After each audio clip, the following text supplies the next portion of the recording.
Hey, what's going on, Table Breakers? Welcome to another episode of 7-1 Blitz.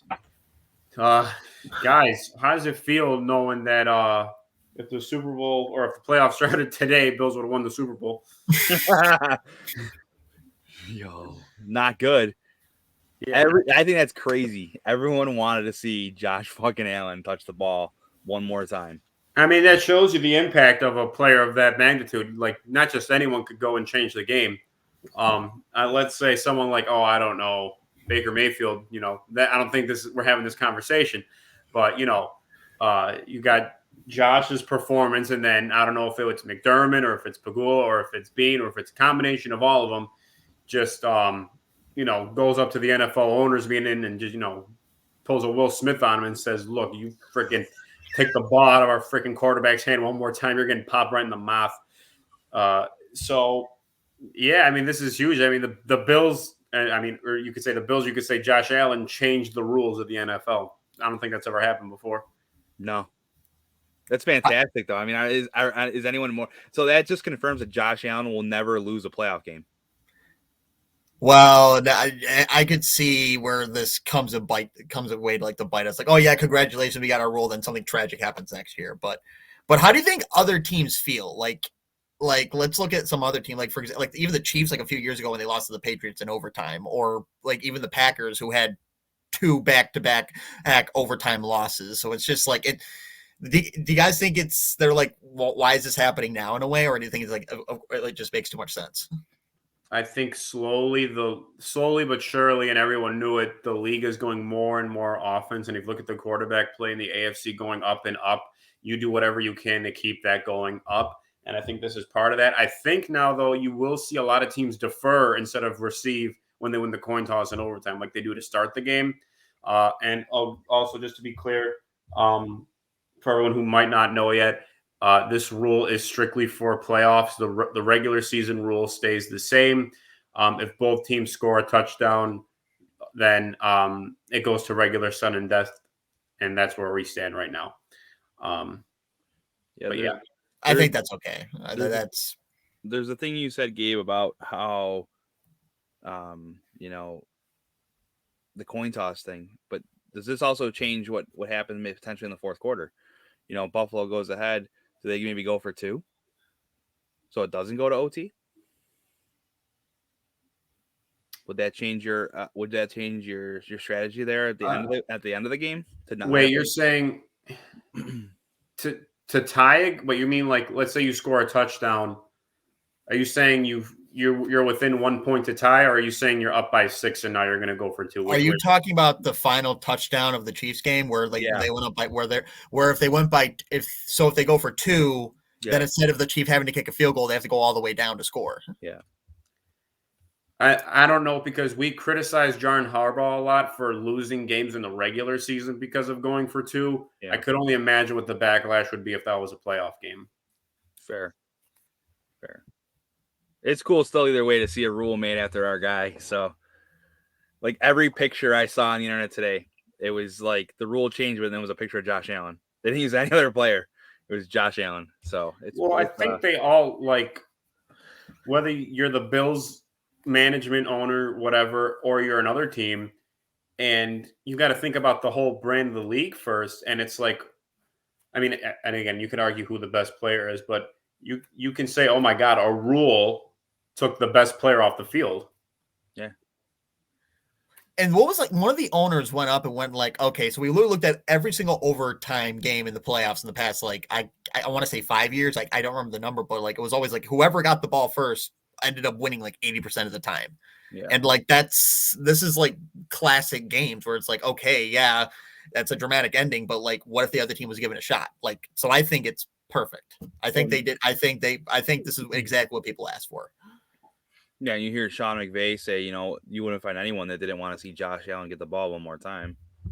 And he said something along those lines. I don't remember the exact quote, so sorry, I'm misquoting that, but very good. It was something along those lines where he was like, no one's going to disagree that Josh should have got the ball one more time. So yeah, it was something like, let's be honest, Josh Allen should have touched the ball again, or something like that. It was something along those lines, which I think anyone that watches the game of football or understands the game of football would tell you that, yeah, Josh Allen should have had the ball one more time. So I mean, he had freaking 9 touchdowns, had like 140 passer rating, and only won one playoff game. Yeah, he had the best playoff performance this year, and So didn't win that's the Super just Bowl. in 2 games. 2 games. It's one of the. It wasn't like one of the best performances ever in the playoffs ever, not just this Well, year. yeah, because I'm pretty sure the first game set records, Yeah, and then Was the this- second game, I mean, shattered him. yeah. Best game I mean- I've ever seen. So I mean, both teams played exceptionally well. Both quarterbacks, I should say. And yeah, not the defenses. yeah, quarterbacks aren't a win stat though, or wins aren't a quarterback stat, right? quarterbacks are no wins. Yeah, whatever. I don't know what's in this guy. I don't know what's in this guy. What's a win stat? Anyway, but it's crazy to think like, what was it, like 5-ish years ago, maybe more than that now.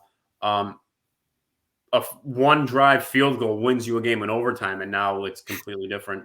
How is Yeah. that even like I'm sorry. I still can't believe that was ever a thing. I know that it was not that long ago, but like all you have to do is like go 30 yards and you win the game. That's just I don't know. All right, next on the agenda, the Pagulas lubing us all up. I Start don't know. saving your money now. I'm sure there's varying opinions on this. I mean, we've seen a bunch of them, we heard a bunch of them already. But yeah, I don't know. I don't know what people were expecting. This is how business is done now in the last however many stadiums, LA, Las Vegas, Arizona, all the Dallas, all the big stadiums. I mean, this is how billionaires aren't paying for their stadiums. We're paying for them. So I think the thing people are, I mean, who am I to speak on people's behalf? You can correct me if I'm wrong, but I think the thing more is the PSL thing than it is the original funding of the stadium. I think that's more the situation. I don't know. What do you guys think?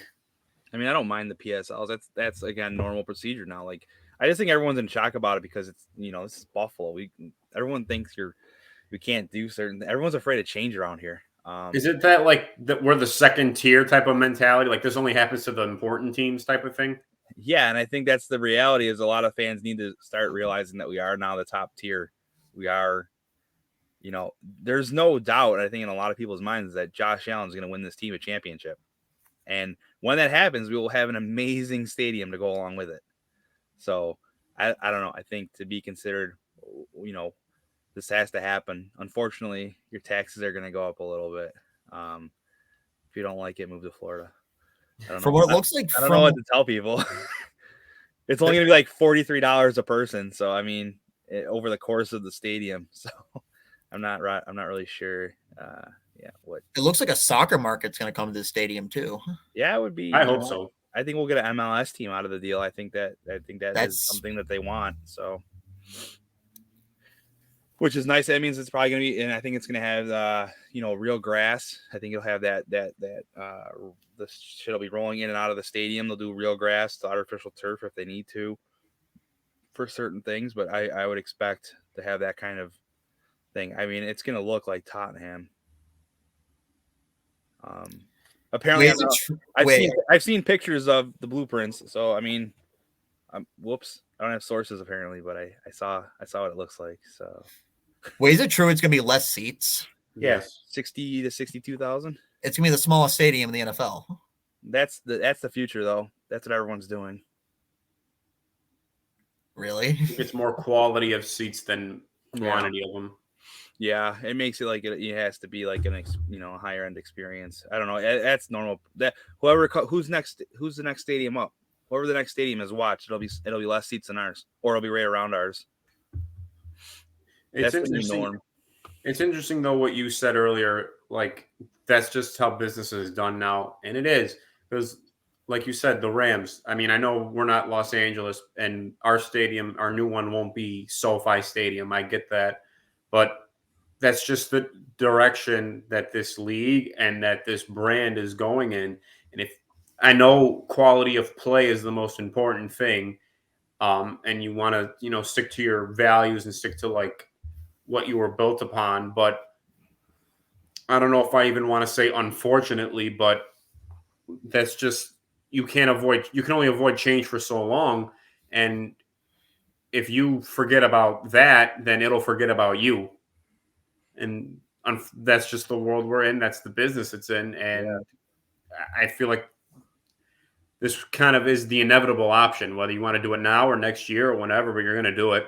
Well, and if you do it in a couple of years, it costs the taxpayers $1 billion. I mean, it's the only price only goes up. So there you go. You have to do it. You either do it or you don't have an NFL team. It's pretty simple. I know the other thing that people are in a tizzy about is the fact that it's not a dome, but I'm big team no dome. So exactly, we're all no dome. Yeah, like this is Buffalo. Super Bowl's not coming either way. No, definitely not. No, that's not after Super Bowl 48. We might get a draft. I think we could maybe get a draft. But that'd be nice. I'd be down for that. I think we could get a draft here. Combine. I don't know if they'll move the combine, but But for all the OG, right? I mean, for all the OG Bills fans, at least for the next 4 years, we can at least still experience to what the Ralph was, what Rich, like we still get that feel.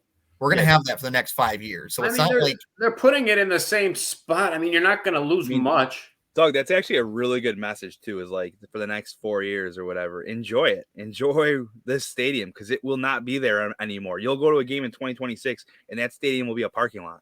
Yeah. You enjoy it. Don't bitch about it. At the same time, memories and enjoy it. At the same time, this isn't like the Raiders moving from Oakland to Vegas or the Chargers moving from San Diego to LA. You're moving right next door. Like you're not going to lose a lot. Yeah. And you know what? Do you think that this actually could be like a turn a new? Okay, I know it's only moving across the street. I get that, but that stadium is known for mostly heartbreak, right? Like think about it. That was Rich Stadium during the four Super Bowl losses, the drought, and now we're contenders again. But now it's just it just feels like we keep falling to that same heartbreak scenario. So maybe it could be a good thing. But you talk about heartbreak, and then I look at the other end of the spectrum because I'm overly optimistic. I think when it comes to this stuff, is we had AFC Championship games here, wild card games. We had the greatest comeback ever. Oh yeah, there's all these things and maybe that's just the old man in me talking, but for every negative effect, there was also a positive thing there. Jim Kelly, you got to witness him in that stadium, and Bruce Smiths of the world, the Hall of Famers. The only thing I'm gonna be mad about is to take OJ off the wall. Yeah, I didn't even think of that. Yeah. No, they'll find a way. No, I say that, but they're a fucking 100% taking him off. What? No. They're gonna forget to put him on. Yeah, his letters went missing. His 9 letters went missing, or 10, whatever it is.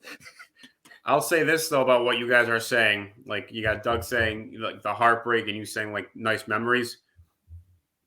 I don't think either one matters in this decision. No. No. Is it okay to have a perspective? No. I just wonder if they're going to pre-build a Josh Allen statue so they don't have to add it later. That's what I want to know. Let's hold on. They're going to make it life size? I don't know. Is life there's size. There's not enough metal for that dick. That's where I was going, and I didn't want to say it.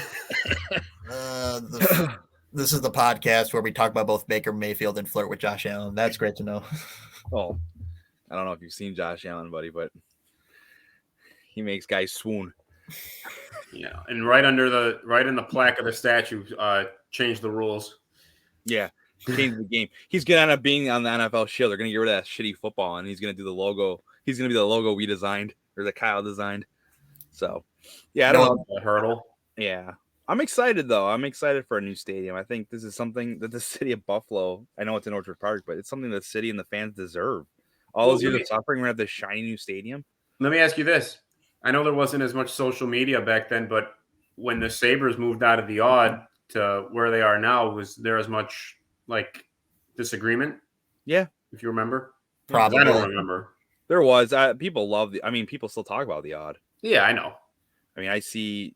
in our job, Gable, your old job, but you hear people talk about the odd. I mean, it still has its memory, and people will still talk about Ralph Wilson and Rich Stadium, and they'll still talk about probably more so. Yeah, because there were better memories. The odd wasn't this fantastical place. It was a shithole. It was thought you were gonna fall. I remember sitting up in the oranges and thought I was gonna fall as a kid. Like, but that was like the part of it. It felt like you were on top of the ice. It was just the atmosphere. But yeah, there's that old. It's always gonna be like that. There's gonna be those two sides. The guys that are stuck in their old ways that don't want to change, and then they're afraid to change because it costs them more money or whatever the reason. And then there's the younger generation who wants the shiny new toy. And we're gonna get one. I mean, it's gonna be when it's done. It's gonna be we haven't even really seen the actual mock-ups of it. It's gonna be gorgeous. It's gonna be a great stadium. Yeah, You see Mercedes Benz, and it's like, whoa, shit. And then that's what we're gonna have, if not better. I don't know about those. Are like what, like $5 billion stadiums? Yeah, Yeah. So I don't know. yeah. I know some people will ride if there's no fucking urinal trough though or whatever. That's a shout out to you, Meerkat, buddy. You guys got anything else you want to say about the stadium? No, let's talk about some fucking football. All right. Why the Let's hell get to- not? Let's get to the draft. Okay, let's get. Yeah. All right. Well, I'm just going to ask you guys flat out. First position. Running back. Cornerback. Come on, I'm going running back, right? After I was pounding the pavement last year for Travis Etienne. Don't draft a running back in the first round. We can get Breece Hall, or we can get Breece Hall in the second, or Isaiah Phillips in the third. No, I don't know if you could get Breece Hall late second round. I don't think you're getting him at 57. I know there's mocks going with him. He's not going to be there at 57. I'm on the Isaiah Phillips train. I don't want another back that's not first. I want a first round talent because Devin Singletary is not a first round talent, and he plays. Isaiah Phillips he's like the second. He's like right up there with Breece Hall. Isaiah Phillips from Texas A&M. No, stop. Yes, he is. No, it's Do you Breece see Hall. him? He can break. He can do everything. He can break tackles. He's good catching. He's him. Okay, Breece Hall is 1A. He's 1B. Like come on. Like it's it's not going to work out that way. What about Kenneth Walker? He's 1C. He's got more of the flashier option because like he had such a big year for Michigan State, but I don't think he's as tough as Isaiah Phillips. He's kind of like I think we can get him. I think we can get Isaiah Phillips, and I think that will be just as good. What about James Cook? He hasn't developed. I don't know. I do like the Georgia running back. So Zamir White, I'm also a fan of. James Cook. I don't know. I feel like I think someone said something really dumb. We're like, oh, he's like mini Dalvin Cook. Like, well, yeah, that's his younger brother. Good job. That's a good thing. Then I'm not sure if that was an insult because that's a good thing. Well, I don't know. I think he's underdeveloped. I don't know. I want it to be a running back. You guys know where I stand on this. I'm gonna be insufferable until the draft happens because I don't think the first round to be wide receiver because like. No, I mean, I could see them drafting a wide receiver in the mid rounds because, like, I know that getting Jameson Crowder is not like this big, sexy move. I get it, but look, their situation is pretty good. It actually kind of is a big, sexy move considering the situation. I think it is. I absolutely love the Jameson Crowder signing. Like, if this was the Giants signing, I mean, no, it's not even news, but I think it's news here. Okay, I'm not saying I'm saying it was a good move, but like I wasn't really calling it a flashy move because like Jameson Crowder is like a reliable slot guy instead of like this big sexy wide receiver. I think he's a little bit more than just reliable. I think he can be a difference maker in the passing game. I agree, but like the best offense he's on. Yeah, his career. Yeah. Well, I would expect him to have a career year because that's what every receiver that plays with Josh Allen when they get here. And I mean, I know wide receiver depth is obviously, especially this day and age, very important. But if you have too many number ones, I mean, it could get sloppy. Knowing your role and just having dependable guys is almost good enough. But back to the whole first round, second round thing. We did beat the drum last year for ETN, and he got hurt, so it was hard to see like what his production would have been in Jacksonville or could have been here in Buffalo.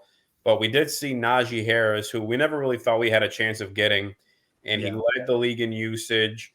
mainly because he was, he played with Big Ben, who was aging, and a lot of run plays, a lot of screens. So the volume was there, but at the same time, he was very effective, and he made the best of a bad situation with like a bad O-line and all that. And I don't know, would you guys rather have had, let's say hypothetically, Travis Etienne was healthy. Do you want him or do you want Greg Rousseau? After seeing what you saw last year. Fuck. In that case, I That's a mean, tough- if you're looking at production wise, I want to say at the end.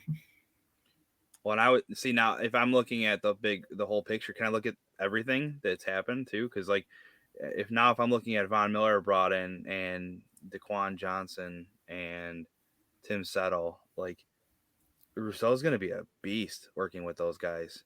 So now, yeah, and I would say now I would want Rousseau, and I was hard Etienne last year, like really, really wanting Etienne, but I think I would say Rousseau now. Because the information he's going to learn from just Von Miller alone is going to be like invaluable. I don't know. I think Rousseau is going to be a stud this year. I think you're going to see, why he was behind Chase Young in sacks in college. I think this is like the most in-depth D line that we've seen in years. Yeah. Like, I think this is like the best D. I mean, I think this is like the 2014. best D line since like 2014. Exactly. Yeah, this D-line, I mean, think about it, too. The D-line, you minus Von Miller, and the D-line's still really good, right? So you had a really good D-line, and you add Von Miller, a future Hall of Famer. I just think it's crazy. Like, I didn't see that move coming a mile away. No, we were all waiting for Chandler Jones. Yeah, I did not. And what if it was Von Miller the whole time? Probably was. I doubt that was a last second thing. That's a bean move. Like, Yeah, hey, guys, look over here. I'm doing something. He went on Pat McAfee and said free agency's probably done, and then signed Jamison Crowder within like 24 hours of that. It's about smoke screens. That's all it's about. Yeah, they are definitely one of the best front offices with that shit. Keeping shit so tight that you have no idea what's going on.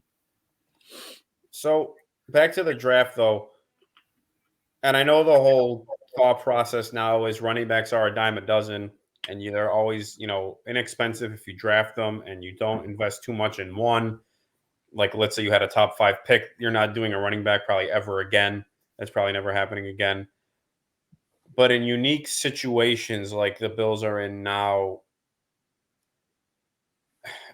I mean, if you look at the Super Bowl winners, I'm not saying they have, top 5 running backs, but they have something that scares you at the running back position some way, somehow, and they can pound it when they have to, and you have to respect their run game. Look at Tampa with Fournette and Jones that one year. Look at this year you had Cam Akers with Sony Michel and I don't know about that one. I mean, that's not really good. Okay, I mean, but it was respectable. That's like the only one, though.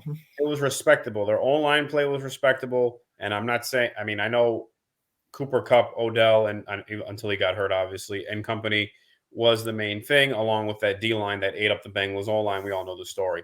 But I just mean leading up to that, and there was something respectable about the run game.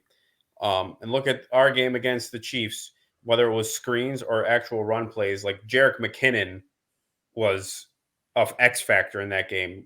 Allaire was running by our linebackers in that game. Singletary did show up for that later half of that year, but I think there's just got to be more. I mean, Moss, I don't think is it. No offense to him, I don't think Duke Johnson is it. McKissick could have been something, but even still, I don't think that would have been the over the edge thing. I think something like Breece Hall could be, but at the same time, if the draft were tonight and they're on the clock, and Roger McCreary's available, I'm taking him. The corner from Auburn. Yeah. It's gonna be. You need the Raiders. What's gonna happen is the Raiders will fuck up a couple picks. Well, they don't have a first round pick. They don't have a first round pick anymore. Oh, they don't. Oh yeah, it's the Packers pick.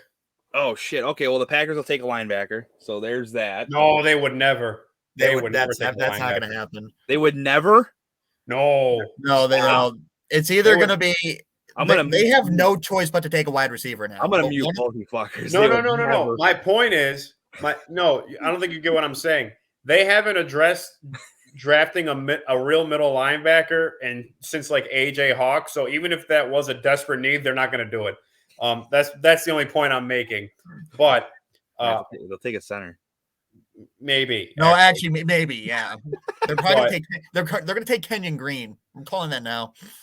Anyway, what I actually, if I'm being realistic, if I had a bet, I'd say they take a corner with the first pick, and then early second round they invest a lot of picks into trading up in the second and take Brees Hall, and then Yeah. who the hell cares what else you get? Yeah, I don't. A guard. I think they're going to get like Maybe a a couple gem guards. guard in the middle rounds. I think too a lot could hinder on too because I still think that there's an outside shot they trade for Bradbury from the Giants. If that happens, that changes then the pick is probably a running back or a receiver at 25. Oh, I mean, if that happens, they could sit pretty at 25, knowing they're going to get Brees Hall. Yeah, because I think Jameson Williams probably won't be there at 25. There's like 4 teams that draft kind of right before us that might go all receivers. So I think the pick's gonna be Trent McDuffie. I kind of have a feeling it's gonna be Trent McDuffie. Then they're gonna grab a running back in the second round, find some wide receiver in the third round, and then find like a gem of guard in like the fourth or fifth. I would swap that. I like what Gabe said, honestly. That's my advice. Get rid of all your later picks, get up in an early round 2 and get Brees Hall and be done. I still think they're gonna go offensive line in the middle. Fuck, no, we don't need an offensive line. No, my point was they would go O-line before receiver. Probably. Oh, that's fair. Probably.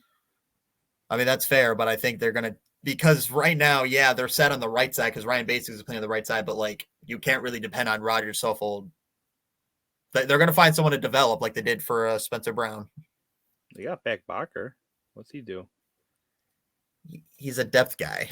He's good. I mean, I'm not Where? hating it at all, but like he's not that guy. Anybody's an upgrade over like Feliciano and Cody Ford. No, he's just not it. He's a depth. He's great depth, but that's it. Yeah. Like I mean, the line, even when he was starting, it wasn't great, and it didn't get good with Ryan Bates. But I think they're going to find some guy that's going to take Suffolk to develop him for the future. That's where I think. All right. I think Cody Ford, we can find a backup for him probably. I know someone that's going to buy a fridge this weekend. I'll save the box. Do we still go tight end at some point? No. Even with OJ Howard? No. They're going to keep Tommy Sweeney still too. Jesus. Why? What's wrong with Tommy Sweeney? He's Tommy Sweeney. That's what's the matter with him. What's wrong with that? You want 3 number 1s? No. You keep him as a backup.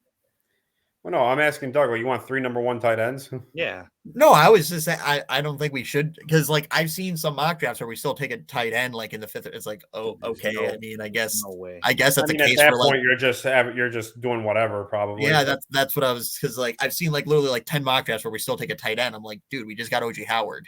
Yeah. Like our goal is to possibly. I mean, hey, if he's like a rock next year and he's like solid, I say we try and. He's still young as hell. He's like what 26. He was drafted 2 years before Knox? Yeah, he's like 26. Yeah, he's like 26. It's like he's like in his prime. Yeah. I try and sign him long term, then you're set. You have the best tight end set in the league. Still got to pay Knox. And I mean, Knox's number should go down this year because of OJ being here. So maybe you can get him a little cheaper than you would have thought originally. Well, and that's assuming that, Josh and OJ get on the same page. It's gonna have to depend because like there's still the situation where like OJ Howard is like he's a great blocker. So he actually could help it like I think he even help with the running game in itself. Then who knows? Maybe Knox like breaks out. Yeah. Obviously, I want Howard to have a great year, but we really don't know because we're not in the locker room, obviously. But. Yeah. I mean, he was a top 10 or top 11 pick when he was drafted. Yeah, and he was just underutilized in Tampa. Well, he got overshadowed by Cameron Brayton and Gronk, and he just kind of got lost in the sauce. So it's a good it's a good system. I mean, we don't run what is it, the 12 personnel or what do they call it, 11 personnel, whatever the hell they call it, 2 tight end set. We don't run that hardly at all. Now next year we're gonna probably run it more than most. I'm excited. So it should help everything. It should help the entire offense. the goal should be to have Josh have to run less. We're big fans of Josh running, but I mean, we've all been pretty smart about, eventually it's going to catch up to him, right? I mean, you can't dodge a bullet forever. Maybe he can. Maybe He that's just why has to. He has why to stay Josh mobile in the Allen- pocket. Yeah, I mean, if the offense is opening up, then we should have a little bit more going on.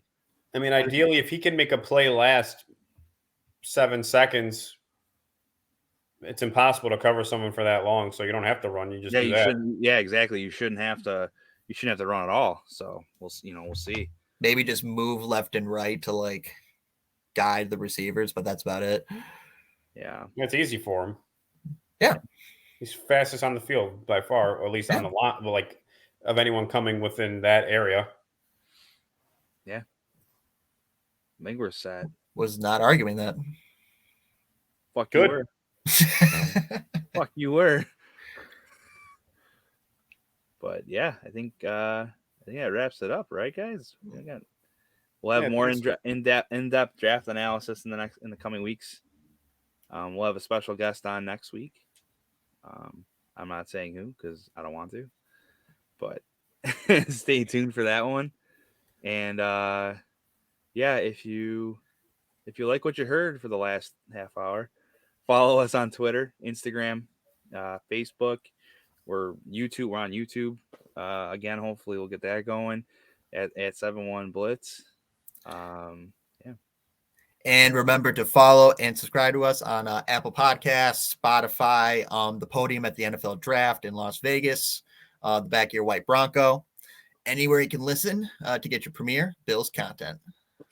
The only blitz in Buffalo. The only blitz in Buffalo. This train never stops.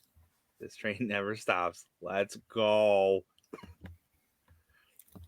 And this episode.